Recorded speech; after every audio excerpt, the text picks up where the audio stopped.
Hello दोस्तों, कैसे हो? उम्मीद करता हूँ सब मस्त होंगे, स्वस्थ होंगे। मैं अरविंद कुमार आप सबका स्वागत करता हूँ आपके अपने यूट्यूब चैनल जूम नॉलेज में। तो आज की इस वीडियो के माध्यम से हम आपको पढ़ाने जा रहे हैं जो कुछ इम्पोर्टेंट क्वेश्चंस है हमारे क्लास 12 के चैप्टर 3 करंट इलेक्ट्रिसिटी से। इनको हम सोल्व करेंगे कुछ सुपर ट्रिक्स के साथ, और ये क्वेश्चन बहुत ही इंपॉर्टेंट रहते हैं। तो पहला क्वेश्चन जैसा आप स्क्रीन पे देख सकते हैं, question number 1, the current through a wire depends on time पे डिपेंड करता है। As I equal to I naught alpha T, where I naught 10 ampere and alpha 4 ampere per second है। Find the charge that cross through a section of wire 10 second. जो और ये CBSE में 2024 में question आ चुका है। तो इस क्वेश्चन को हम बहुत क्विक सोल्व करेंगे। देखो आंसर बच्चों कैसे सोल्व करेंगे। आपको पता है आई कितना होता है, D Q upon D T. मैंने अपनी जो शॉर्ट रिवीजन कराया था उसमें सब ये बताया था। तो डी क्यू कितना आएगा बच्चों, यहाँ से ये आएगा आई डी टी। ठीक है, इम्प्लाइज दैट दोनों साइड का इंटीग्रेशन करेंगे हम। तो D Q equal to integration कितना हो जाएगा, आई डी टी।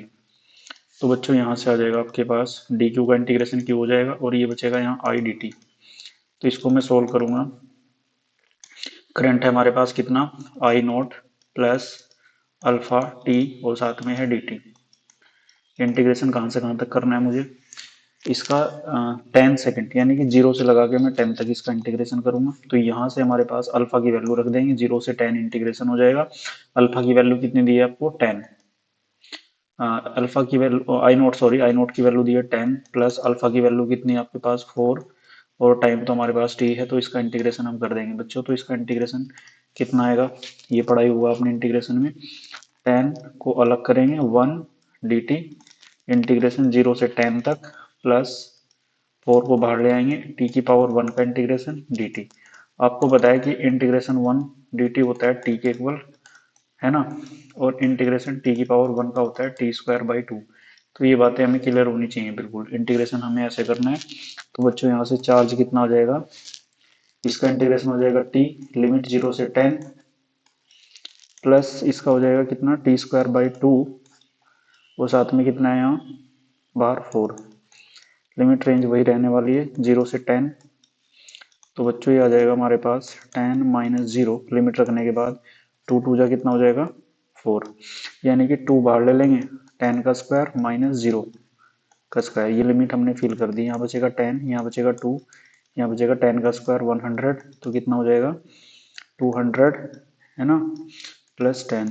तो ये कितना आएगा 2110 कूलम। तो उम्मीद करता हूँ बच्चों ये क्वेश्चन आपको समझ में आया होगा। ठीक है, तो इस क्वेश्चन को हम ऐसे सॉल्व कर सकते हैं। ठीक है, तो ये क्वेश्चन हमारा फर्स्ट वाला सोल्व हो गया। नेक्स्ट क्वेश्चन दे रहा है हमें, आंसर देखो बड़ा क्विक एंड फास्ट सोल्व करेंगे। Potential difference of 12 volt is applied across a conductor of length 0.2 meter if the drift velocity of electron is 3 into 10 की power minus 5 4 metre per second, then calculate the electrons mobility. Mobility का formula क्या होता है, drift velocity upon electric field. ठीक है, अब भाई बच्चों यहाँ से देखो आपको क्या दे रखा है, एक तो इन्होंने वोल्टेज दिया है कितना 12 वोल्ट, ये तो है वोल्टेज, और उसके साथ में लेंथ दे रखी है आपको कितनी 0.2 मीटर।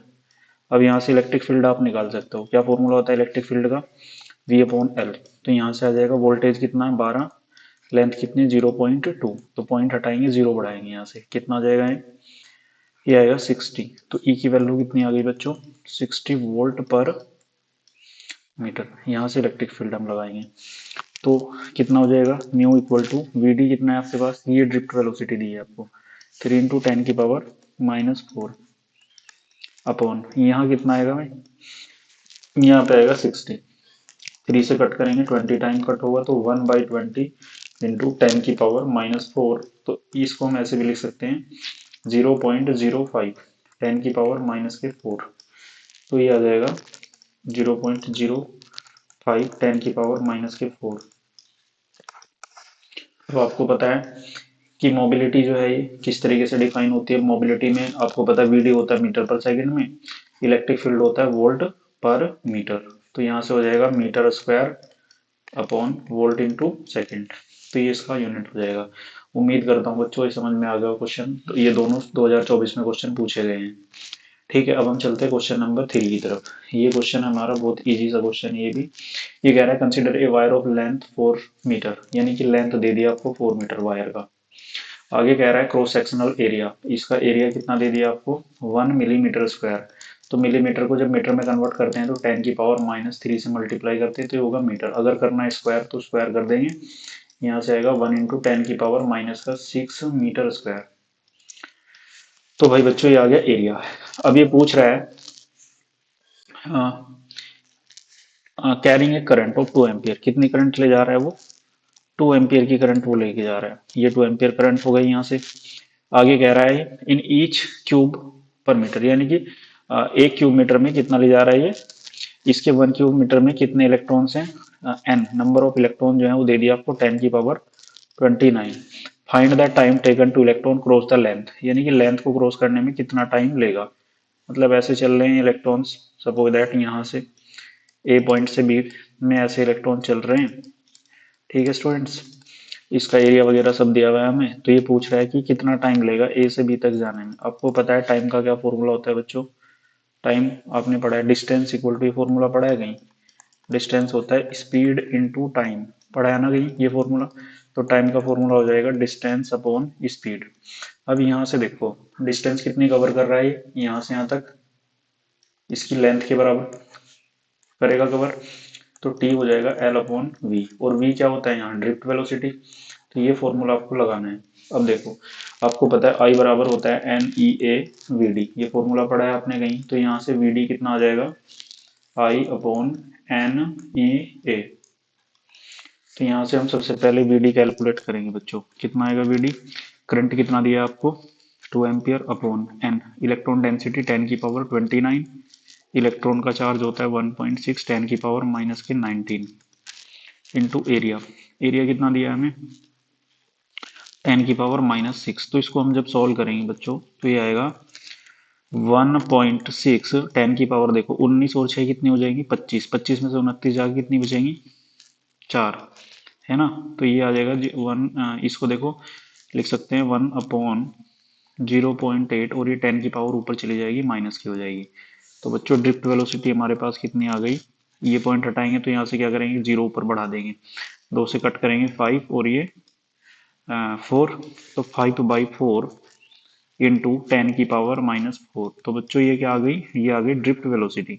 अब इस ड्रिफ्ट वेलोसिटी जो आई है हमारे पास, अब इसका वैल्यू हम यहाँ पे रख देते हैं इस फॉर्मूले में, यानी कि इस वाले में रखेंगे। तो एल कितना है, कितनी लेंथ का कंडक्टर है ये 4 मीटर का, तो 4 मीटर अपॉन ये कितना दिया आपको 5/4 10⁻⁴, है ना।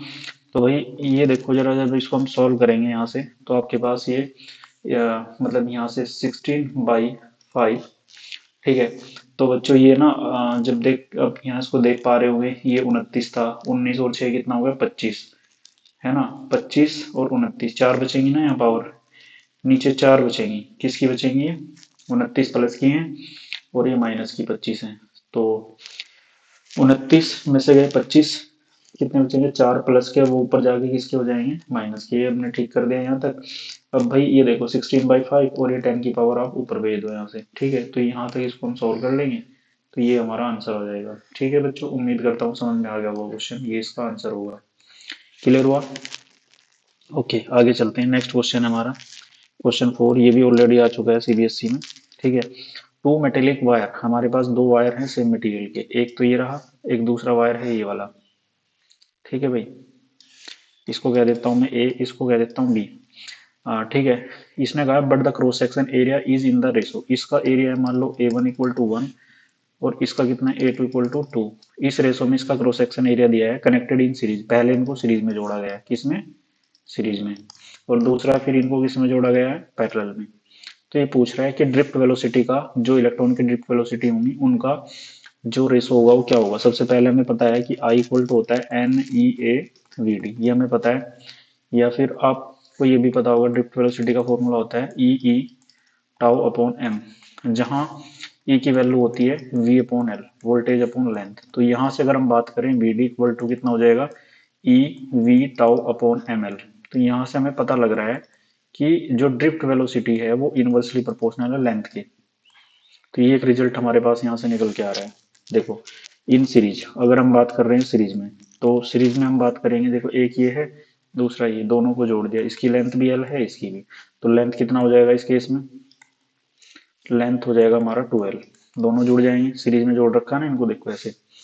तो यहाँ पे हो जाएगा लेंथ, लेट से ये L1 हो गई, दूसरा इन पैरेलल, जब आप इनको पैरेलल में जोड़ेंगे क्या होगा, जैसे एक लेंथ तो हमारी ये है, दूसरी लेंथ हमारे पास ये वाला पैरेलल कॉम्बिनेशन हो गया इसका, तो ऐसे इसको हमने यहाँ पे कनेक्ट कर दिया, ठीक है।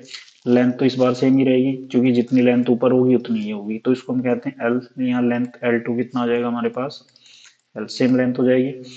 तो ये हमारे पास में समझ आ गया हमें। तो हमने करना क्या है, देखो वी डी है ना, V D one upon V D two, उल्टा करना है, L2 अपॉन L1 है ना। L2 कितना है आपके पास L, और ये कितना है 2L, तो यहाँ से सोल्व कर दीजिएगा, कितना आएगा 1/2, बढ़िया क्वेश्चन है एकदम। V D one upon V D two कितना आ जाएगा 1/2, तो इस रेशो में रहेगा ये क्वेश्चन भी हमारा आया हुआ है एग्जाम में। तो इस तरीके से इस क्वेश्चन को हम सोल्व करेंगे। उम्मीद करता हूँ बच्चों ये क्वेश्चन समझ में आ गया होगा आपको, ठीक है ना। तो इस तरीके से क्वेश्चन हम सोल्व कर पाएंगे। नेक्स्ट क्वेश्चन की तरफ हम चलते हैं, क्वेश्चन नंबर 5 है हमारा। ये क्वेश्चन क्या कह रहा है कि भाई IV graph of the metallic wire at two different temperature T1 and T2 as shown in the below figure, which of the two temperatures lower and why।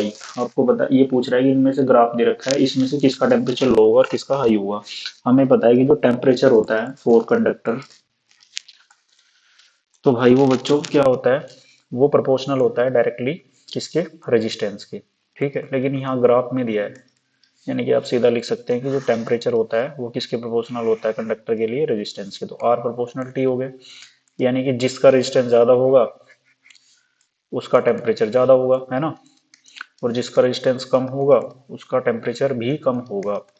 अब आपको पता है रेजिस्टेंस जो होता है वो होता है वोल्टेज अपॉन ये करंट, और आर इक्वल टू होता है slope of V I curve, एक वी आई कर्व है उसका स्लोप अगर हमारे पास दिया हुआ है तो उससे हम निकाल सकते हैं जैसे।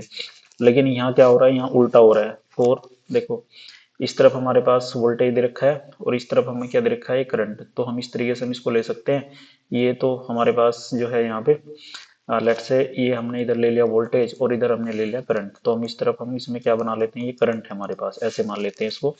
तो इसमें रेजिस्टेंस क्या होगा 1 upon slope of I V curve, ये आई वी कर्व होगा, उल्टा हो गया ना ये।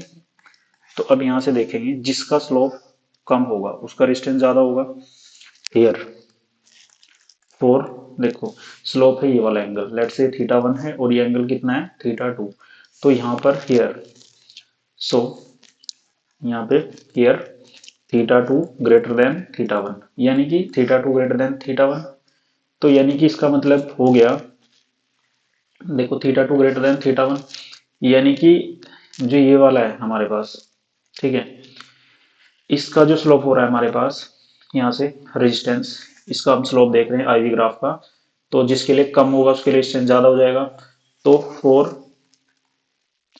T2 T2 T2 के लिए, इस वाले के लिए एंगल कम है, थीटा कम है, तो रेजिस्टेंस ज्यादा होगा, जब रेजिस्टेंस ज्यादा होगा तो टेम्परेचर भी ज्यादा होगा। फोर T1, अगर हम T1 के लिए बात करें, T1 में ठीक है ये T1 है पूरा हमारा, यहाँ पे थीटा ज्यादा है, थीटा ज्यादा होगा, ठीक है, ये थीटा है तो थीटा ज्यादा होगा तो रेजिस्टेंस इस फॉर्मूला के अकॉर्डिंग इसके अकॉर्डिंग कम हो जाएगा, और जहां कम होगा तो वहां टेम्परेचर भी कम हो जाएगा। तो जो हमारे पास फोर कंडक्टर फोर कंडक्टर, ठीक है, one, that is T1 temperature, T1 will be lower temperature, ये हमारे पास कैसा टेम्परेचर हो जाएगा, लोअर टेम्परेचर हो जाएगा। ठीक है बच्चों, उम्मीद करता हूँ समझ में आ गया क्वेश्चन, ये दो बार रिपीट हो चुका है सीबीएसई में ऑलरेडी, 19 में और 21 में, ठीक है, तो इसको हम ऐसे कर सकते हैं। नेक्स्ट क्वेश्चन आता है हमारे पास, क्वेश्चन नंबर 6, बहुत ही इजी क्वेश्चन है। ये कह रहा है ए लैंप ऑफ 100 वोट, एक लैंप है हमारे पास, कितने वोट का पावर दे रखी है उसकी 100 वोट आपको, ठीक है, 220 वोल्ट पे चलाया जाता है, यानी कि वोल्टेज कितना है 220 वोल्ट, कितनी वोल्टेज पे उसको ऑपरेट किया जाता है। व्हाट इज द रेजिस्टेंस, इसका रेजिस्टेंस आपसे पूछा है कि रेजिस्टेंस कितना होगा। अब बच्चों हमें पता है कि फॉर्मूला होता है रेजिस्टेंस का वी स्क्वायर अपॉन, देखो ये फॉर्मूला पढ़ा है कहीं, पी इक्वल टू क्या होता है वी स्क्वायर अपॉन आर, तो यहाँ से अगर मैं आर की वैल्यू निकालूं तो कितनी हो जाएगी, V square upon P. Voltage कितना है, 220 इंटू 220 स्क्वायर करेंगे अपॉन रेजिस्टेंस कितना है, अब ये पावर कितना है 100, तो ये जीरो से जीरो कैंसिल, 22 इंटू 22 कितना होता है, 22 का स्क्वायर 484, तो इतने ओम, ये इसका आंसर हो जाएगा। उम्मीद करता हूँ समझ में आ गया, बहुत सिंपल क्वेश्चन था, 2021 में आ चुका है ऑलरेडी। नेक्स्ट हम चलते हैं क्वेश्चन नंबर 7 की तरफ। क्वेश्चन नंबर 7 भी हमारा बहुत सिंपल क्वेश्चन है। टू सेल्स ऑफ ईएमएफ, देखो दो सेल्स है हमारे पास 1.5 वोल्ट और 2 वोल्ट के, having the internal resistance 0.20 0.3 ohm respectively are connected in parallel. हमारे पास दो सेल हैं, सपोज दैट एक सेल है ये वाला, दूसरा सेल है बच्चों इस तरीके का कुछ, ये वाला। तो इनको हमने कनेक्ट कर दिया ऐसे, कौन से ऑर्डर में, इनको हमने पैरेलल में लगा दिया। इसका ईएमएफ E1 और इसका E2 R1 और इसका R2। तो आपको पता है अगर ई इक्विवेलेंट पैरेलल में निकालना हो तो कितना होता है, E1 R2 plus E2 R1 divided by कितना होता है बच्चों, बता सकते हो, R1 प्लस R2, यही होता है, बताओ या नहीं। भाई आप इसको ऐसे लिख सकते हो, और अगर आपको नहीं ऐसे समझ आ रहा है तो आप इसको ऐसे लिख सकते हो, 1 अपॉन ई इक्विवेलेंट। इसको आप कैसे लिखेंगे, देखो इसमें जो होता है ये जैसे 1/E1 प्लस 1/E2, ये तो होता है इसका, है ना। अगर हम बात करें रेजिस्टेंस की तो 1 अपॉन रेजिस्टेंस कितना आता है इसका, 1/R1 प्लस 1/R2। तो ये वाला फॉर्मूला आप यहाँ पे यूज कर सकते हैं, ठीक है।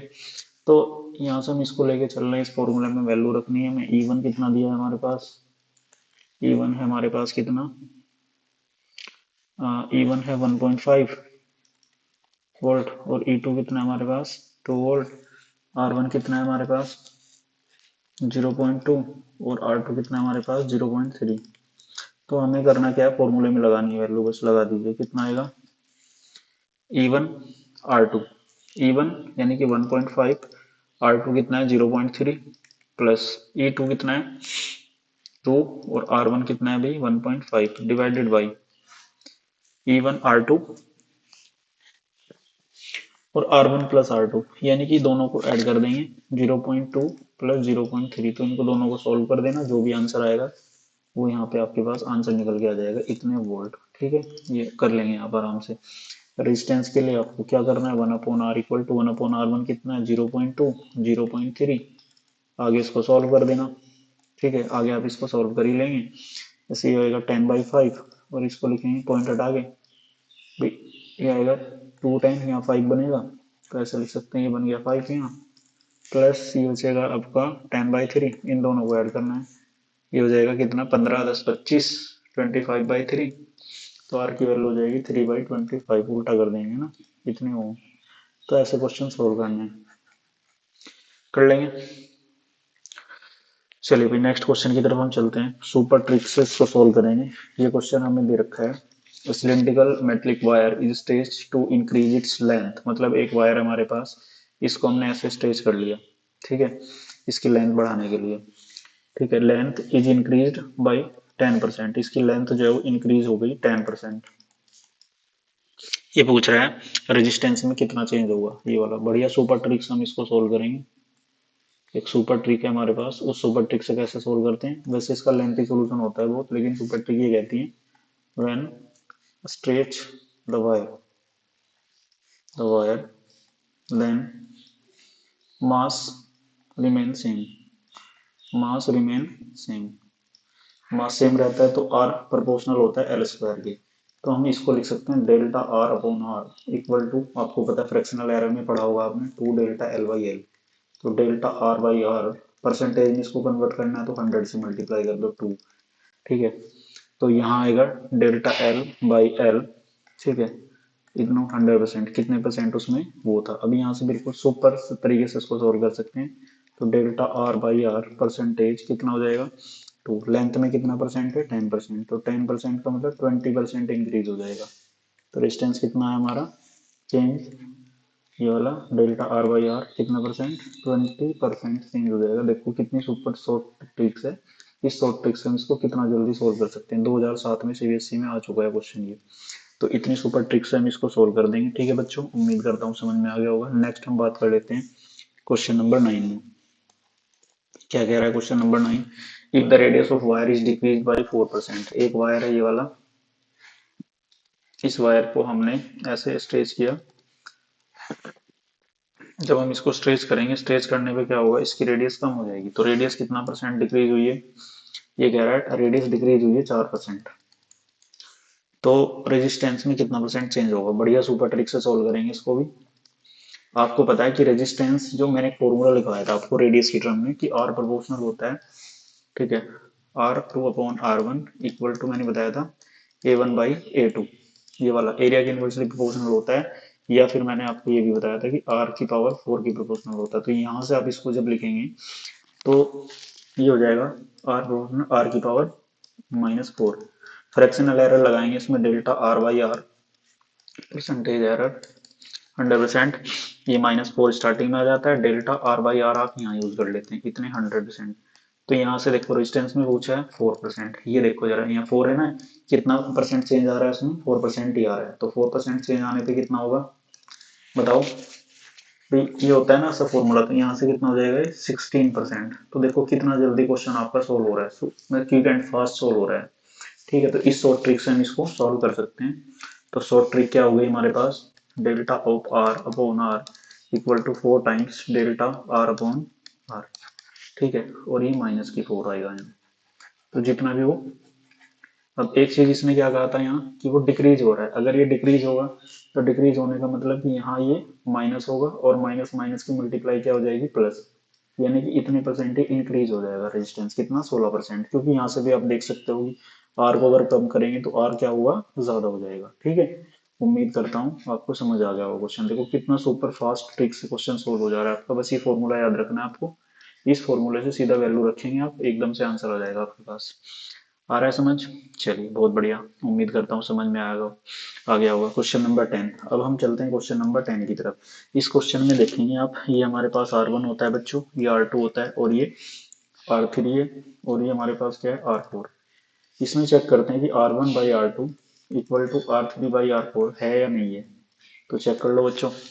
4/8 इक्वल टू 2/4। तो यहाँ से सोल्व करेंगे 1/2, और यहाँ से सोल्व करेंगे 1/2। तो दोनों साइड से इसको सोल्व कर रहे हैं तो कितना आ रहा है? 1/2। यानी कि ये बिल्कुल बैलेंस ब्रिज। कैसा ब्रिज है? Balance bridge. तो जब भी बैलेंस ब्रिज को सोल्व करते हैं तो उसका तरीका क्या होता है? बैलेंस ब्रिज को सोल्व करने का बीच वाला डिस्टेंस हटा देते हैं इसको। तो इसको हटा दीजिए आप। अब आपके पास कैसा बन जाएगा ये क्वेश्चन? ये बड़ा सिंपल क्वेश्चन हो जाएगा, देखो जरा। यानी कि अभी हो गया, ऊपर रह गया 4, है ना, फिर इसके साथ कितना रह गया? ये 2 यहाँ, फिर ये यहाँ से इसको ऐसे देखो आप, ये हो जाएगा ऐसे। ये कितना हो गया भाई? 4। ये कितना हो गया? 2। और ये कितना हो गया हमारे पास? 8। और ये कितना हो गया? 4। तो यहाँ से अब क्या करना है? सीधा ये दोनों ऊपर वाले सीरीज में हो गए, दोनों का कितना आएगा? 6 हो जाएगा दोनों का। तो इनका हो गया 6, ऊपर वालों का 8 और 4 12। ये दोनों किस में आ गए? ये हो गए 12 दोनों का। तो आर इक्विवेलेंट, अब ये दोनों किस में हो गए? पैरेलल में। तो पैरेलल का क्या फॉर्मूला होता है? 6 × 12 डिवाइडेड बाई 6 + 12। मतलब क्या होता है? ऊपर दोनों का मल्टीप्लाई और नीचे दोनों का सम। 18। 4 बार ही कट हो जाएगा, तो कितना आंसर आएगा इसका? 4 ओम। तो इसको आप बड़े क्विक एंड फास्ट तरीके से सोल्व कर सकते हैं बैलेंस ब्रिज को। इस तरीके से बीच वाला रेजिस्टेंस आपको हटा देना है। नेक्स्ट क्वेश्चन की तरफ हम चलते हैं। ये क्वेश्चन है, इसमें चेक करते हैं R1/R2 equal to R/3 R/4 के है या नहीं है। चेक करो भाई। 4/8 इक्वल टू 8/12। 4 1 जा 4 2 जा 4 2 जा 4 3 जा। तो कितना आ रहा है भाई? ये 1/2 आ रहा है, इधर कितना आ रहा है? 2/3, जो जनरली आपस में इक्वल नहीं है। तो इसका मतलब ये अनबैलेंस ब्रिज है। कैसा है ये? अनबैलेंस। तो इसको कैसे सोल्व करेंगे भाई? अब ये तो अलग ही हो गया पूरा, है ना। इसको सोल्व करने के लिए हमारे पास, इसका अगर हमें फॉर्मूला, ठीक है, इसको हम सोल्व करते हैं। 2R1/R2 plus R3 into R1 + R2 plus 2R3 plus R1 + R2। तो ये वाला फॉर्मूला हम इसमें लगाएंगे तो क्विक एंड फास्ट सोल्व हो जाएगा बच्चों। ठीक है, इस फॉर्मूले से ट्रिक होती है। क्या होती है? एक ट्रिक होती है अनबैलेंस ब्रिज को सोल्व करने की। तो आप देखो 2 R1 कितना हमारे पास? देखो ये बच्चों हमारे पास क्या है? R1। ये क्या हमारे पास? R2। और ये क्या हमारे पास? R3 और ये क्या है हमारे पास R4। तो लगा दो भाई, R1 कितना हमारे पास 4 है ना, R2 कितना हमारे पास 8 प्लस R3 कितना हमारे पास 8 इंटू R1 प्लस R2 यानी कि 4 प्लस 8 अपॉन 2R3। टू कितना है 2R3 कितना है हमारे पास बच्चों, R3 हमारे पास 8 है ना, प्लस R1 प्लस R2 यानी कि 4 प्लस 8। जब इस पूरे को सॉल्व करेंगे तो पूरी कैलकुलेशन को सॉल्व करने के बाद बच्चों ये आपके पास कितना आ जाएगा, यहाँ से देख पा रहे होगे आप, 8 4 जा 32 और ये आएगा 64 और ये आएगा 12 8 जा 96 डिवाइडेड बाई ये कितना हो जाएगा 16 प्लस 12।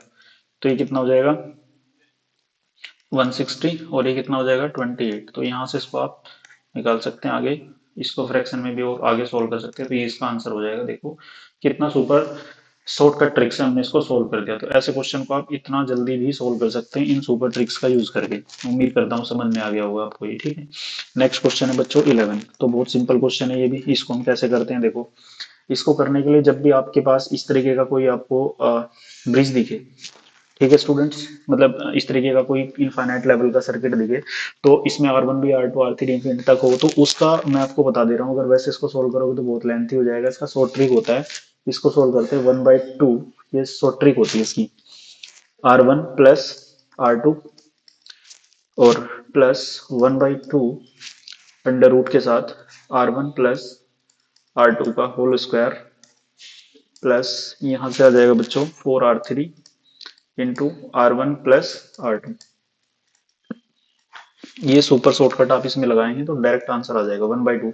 R1 कितना है हमारे पास 2, वहां देखो, और R2 कितना है हमारे पास, ये है बच्चों यहाँ पे R2 कितना है हमारे पास 3 प्लस 1/2 अंडर रूट के साथ R1 प्लस R1 2 है और ये 3 है, 2 प्लस 3 का डायरेक्ट स्क्वायर करेंगे 4 टाइम्स R3 कितना है हमारे पास 6 है, ये R1 प्लस R1 कितना है 2 और R2 कितना है हमारे पास 3। तो इस पूरे को हम सॉल्व कर देंगे।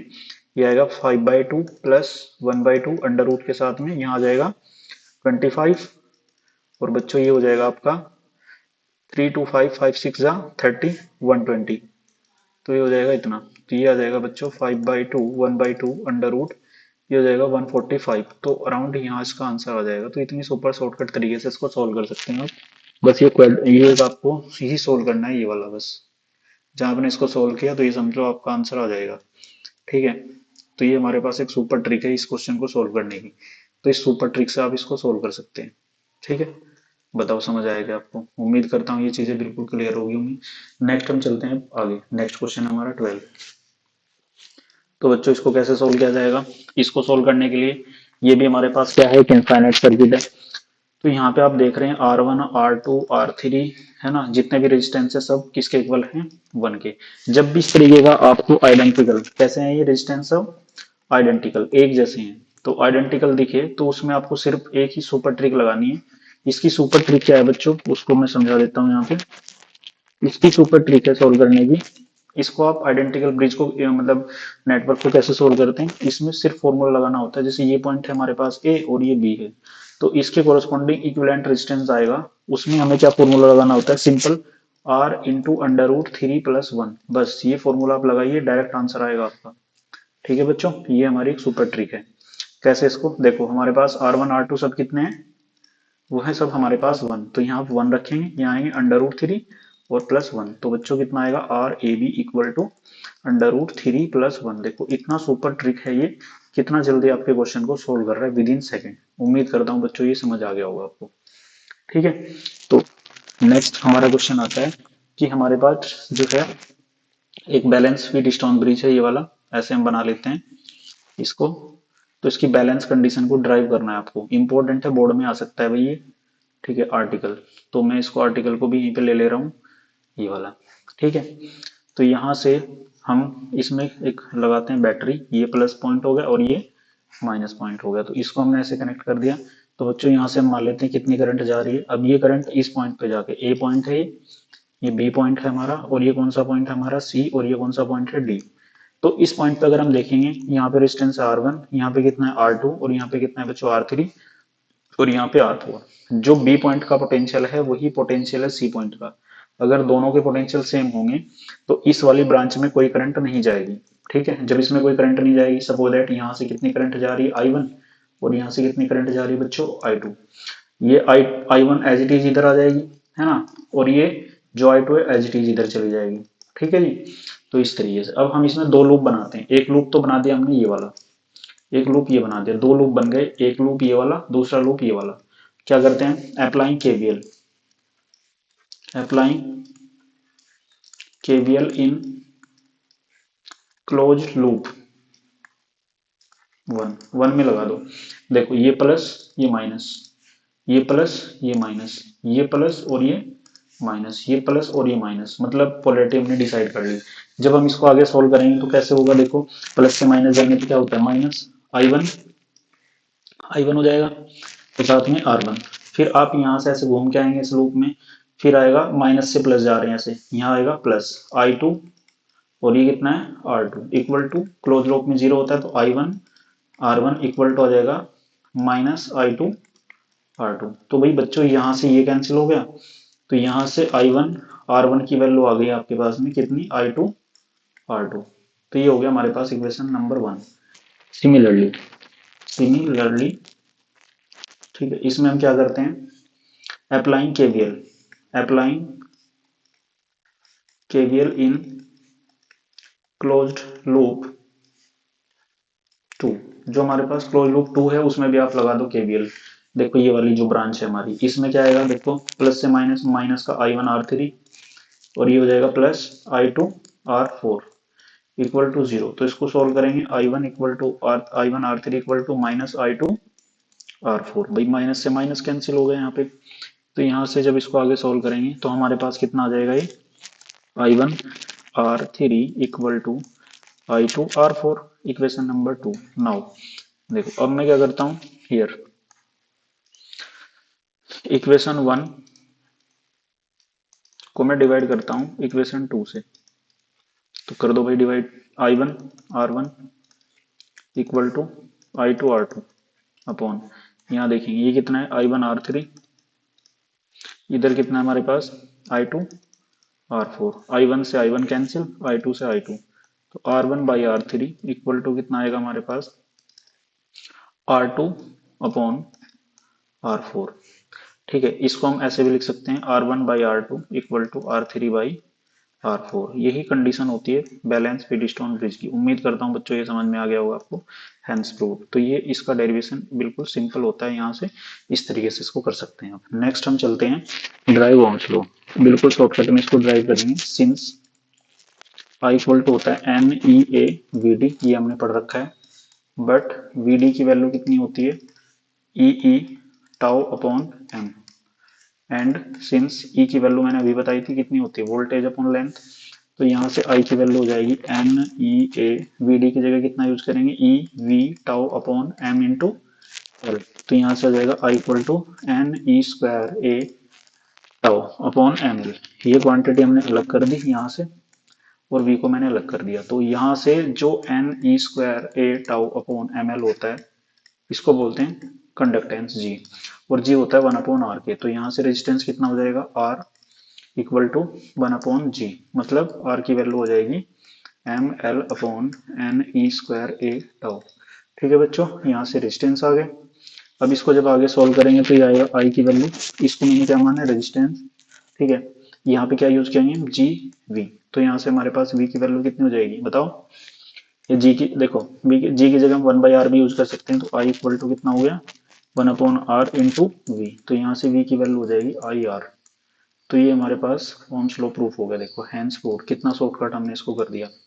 बस यही करना है आपको, इसी तरीके से आपको हो जाएगा। इंपॉर्टेंट है, आ सकता है एग्जाम में। नेक्स्ट है प्रूव दैट, ये वाला लास्ट क्वेश्चन है हमारा, कि हमें ये शो करना है कि ये स्केलेबल होता है। जैसे मान लेते हैं कि हमारे पास एक ये कंडक्टर है कोई, है ना बच्चों, इसके दो एंड्स हैं, एक एंड ए है और एक बी एंड है। यहाँ से इसमें चल रहे हैं इलेक्ट्रॉन ऐसे, ठीक है, कितनी स्पीड से चल रहे हैं, लेट से उनकी वेलोसिटी है कितनी वीडी, और कितना डिस्टेंस कवर कर रहे हैं यहाँ से यहाँ तक, ये एल, ठीक है, एल लेंथ ये कवर कर रहे हैं। तो आपने फॉर्मूला पढ़ा है, डिस्टेंस इक्वल टू कितना होता है स्पीड इंटू टाइम, ठीक है, ये होता है भाई बच्चों स्पीड कितना डिस्टेंस कवर कर रहे हैं एल, स्पीड कितनी है डायरेक्ट वेलोसिटी से चल रहे हैं, टाइम कितना ले रहे हैं टी, तो यहां से बच्चों टी की वैल्यू कितनी आ जाएगी, एल अपॉन वी डी। उम्मीद करता हूं ये बात यहां तक समझ में आ गई होगी आप। ठीक है, अब हमें पता है कि करंट का फॉर्मूला क्या होता है। Now we know that, now we know that current, now we know that current क्या होता है अभी बच्चों, I equal to Q upon T, ये होता है ना, और क्यू इक्वल टू होता है एन ई, टी की वैल्यू रख दो L upon V D, V D चला जाएगा ऊपर, तो आई की वैल्यू आ गई N E V D upon L. Now current in complete volume, now current in complete volume, जो हमारे पास कंप्लीट वॉल्यूम होगा उसमें कितना करंट फ्लो करेगा उसके बारे में हम बात कर लेते हैं यहाँ पे। तो कितना हो जाएगा भाई, I equal to N E V D upon L into volume, यहाँ पे हम लगा देंगे वॉल्यूम। अब वॉल्यूम का फॉर्मूला क्या होता है, N E V D upon L divided by volume होता है एरिया इंटू लेंथ, ऐसे भी कर सकते हैं, एल से एल कैंसिल। आई की वैल्यू कितनी आ गई, N E A V D, और भाई ये हमें प्रूफ करना था, देखो कितना जल्दी इसको हमने प्रूफ कर दिया, हेंस प्रूव्ड। तो बस ये ऐसे ही आपको करना है। उम्मीद करता हूँ आज का लेक्चर आपको समझ में आएगा। ठीक है बच्चों, तो पढ़ते रहिएगा। आज की क्लास के लिए थैंक यू, तो मिलते हैं नेक्स्ट क्लास में। Thank you very much once again to all of you students.